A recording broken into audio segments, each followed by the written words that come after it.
আমার নাম মোহাম্মদ শাওন। আমি কিশোরগঞ্জ জেলায় থাকি, নিকলি থানায় থাকি, সিংপুর ইউনিয়ন ভাটিবাড়িটা গ্রামে। আমার বয়স 13। নিকলি থানায় 8-এ পড়ি। পরিবারে 5 জন, 3 ভাই, মা, বাপ। আমি সবার বড়। একজনের 12 আর একজনের 9। কিশোরগঞ্জ আমাদের গ্রামে আমার বাবা ব্যবসা করে মাছের, মা রান্না বান্না করে। আমি আমার বাবা মা এখানে কিশোরগঞ্জ থেকে নারায়ণগঞ্জে এসেছি ইট ভাটাতে 6 মাস কাজ করার জন্য। কারণ এখানে দাদন দেয় আর এখানে রোজ পাই। একদিন যাইলে রোজ পামু আর এখানে 40,000-70,000 টাকা দাদন পাই। এই কারণে আইসা বলতে আর কি। এখানে বেশি টাকা দেয় না, কম দেয়, তাই আইসা বলে আছি। 500 টাকা রোজ যায়। গাং ভাঙ্গা যাইতেছে গা। সামনে গাঙ্গের সাইডে হত্যা বাড়ি, এই বাড়িগুলো ভাঙ্গা যাইতেছে গা। বাচ্চাদের সমস্যা হয় কারণের, তখন একজন চিড়াগাঙ্গা, একজন বিভিন্ন জায়গায় যায়, একজন যেমন ময়মনসিংহ, এই কুমিল্লা, এগুলোতে চিটাগাং, অনেক জায়গায় যায়, নারায়ণগঞ্জ।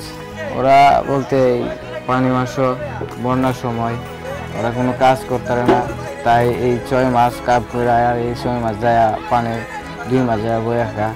এই সমস্ত জায়গায় আছে ইট ভাটা, আরও অনেক কিছু সাইডের কাম করে, বিল্ডিং বানা। আর এই গার্মেন্টসে ঢুকে কেউ অনেকে পড়ালেখা চাইরা দেয়, এমনকি পরীক্ষা দিয়ে ভর্তি হয়, আবার পড়ালেখা চাইরা দেখে বলি যায় ভর্তি হয়। জীবনে গরিব মানুষ স্বপ্ন আমরা দিই না, আল্লাহ যা অনেকটা তাই।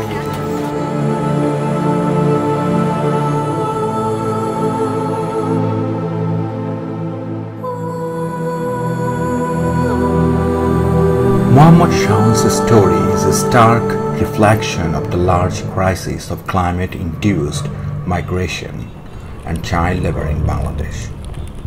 As one of the most climate-vulnerable countries in the world, Bangladesh faces frequent floods, river erosions, and rising sea levels, displacing millions of people every year.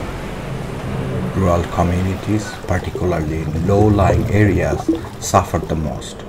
When land disappears beneath the water and crops fail to sustain or other reasons, families are left with no choice but to migrate to urban centers in search of work.